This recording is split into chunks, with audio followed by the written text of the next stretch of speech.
Hey everyone, Rob here, and got some updates on the earthquakes. And I guess we can still say possible eruption going on in Iceland. It's December 6th, and there was actually new news coming out from the meteorological agency here in Iceland saying the latest data indicates that inflow into the magma tunnel that formed back on November 10th has probably stopped. Now, the probability of an eruption over the magma tunnel in this round of events on the Reykjanes Peninsula has therefore decreased significantly. They are saying, however, that magma accumulation continues under Svartsengi. Now, they're saying this land rise, which began in October, is not over, but it can be said that a new chapter is beginning with an increased probability of a new magma run. Now, as mentioned before, the magma tunnel that lies under Grindavik was formed when the magma escaped from the magma intrusion in or at Svartsengi. Now, those of you that are wondering where exactly, of course, I have to hit accept. Where Grindavik actually is, maybe you're tuning in for the first time.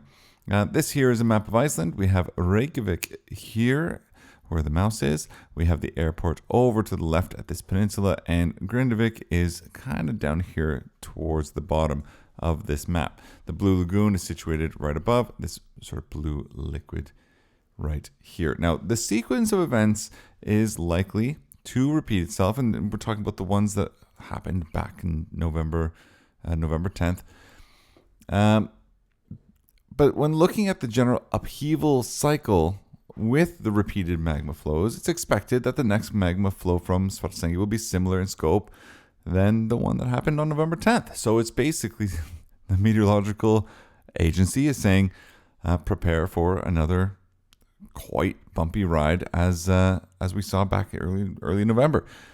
Danger can arise in this zone and the connection with this next magma flow, and it can be expected that a new magma flow can last several hours or days, with, of course, an increased risk due to the seismic activity and deformation during that time. Now, looking at the map that I have here, we can see that earthquakes are pretty quiet right now. We have a very few, even going above 2.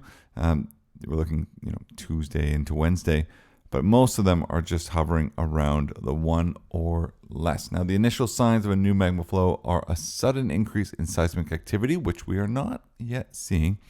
But we are seeing the sharp change in deformation. So we are seeing that continuously going up. And as I said yesterday, we're at new heights from what we saw before. These signals can be seen on measuring devices a few hours before the magma flow is likely to create a danger in Svartsengi or in Grindavik. And in the event, of course, of a volcanic eruption, the meteorological agency immediately alerts civil defense, which then activates all of their response plans. Now, it's still a yellow color code for the area over here as it is. Now, in the event of a magma flow, the risk of an eruption increases, of course, again, as stated, and it's more likely that magma flows back from Svartsengi and into the magma tunnel that formed through the sort of Grindavik area on November 10th, and therefore it's most likely a source of an eruption. Now, nothing can be said about when this is all going to occur. Of course, timing uncertainty is very high, and the eruption can occur in the next few days or months away. And this is coming as a direct quote from the meteorological agency here in Iceland. Now, of course, they are continuing to monitor the area, and they closely monitor any and all signs of possible magma flow, as well as other changes that could further danger this area or the Svartsengi area, and of course in Grindavik.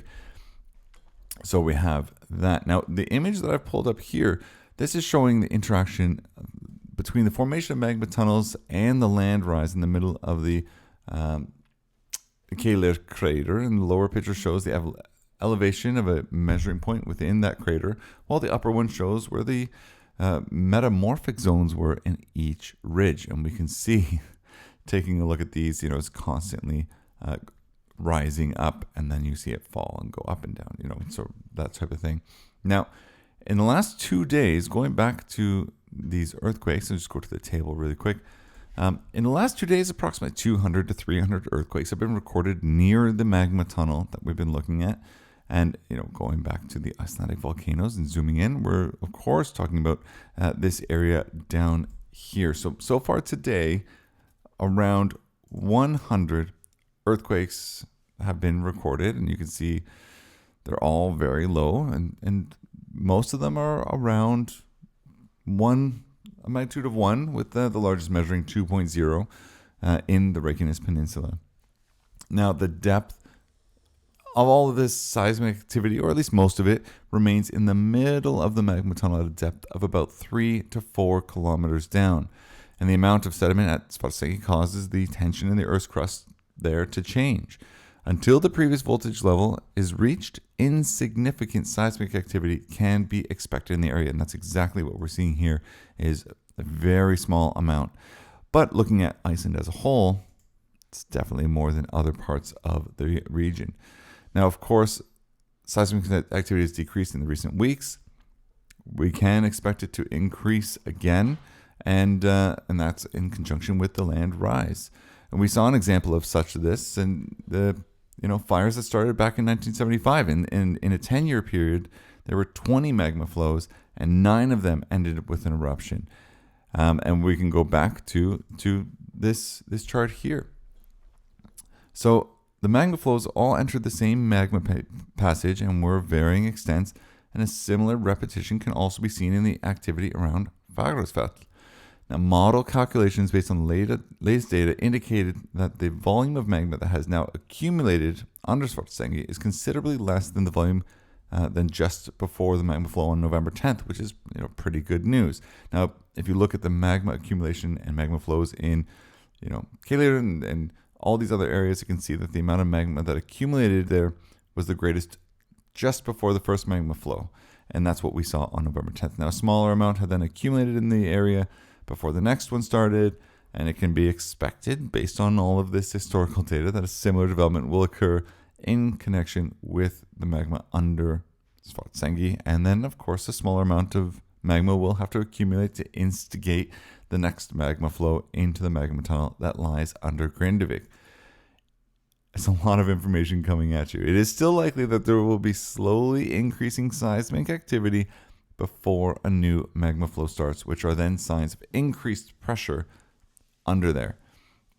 So, all in all, looking at everything that they're saying at the Icelandic meteorological office, and they posted a huge amount of information, which is what I'm coming to you with. We can see here, this is a timeline for the GPS station basically at Svartsengi, and it shows the movements over the last 90 days, north, east, and vertical directions. The blue line marks the magma intrusion from November 10th until today. Look at it's just going straight up and straight down. There's huge amount of movement going on there. We have a lot of these station GPS movements. Again, this one here is looking at November 10th until today.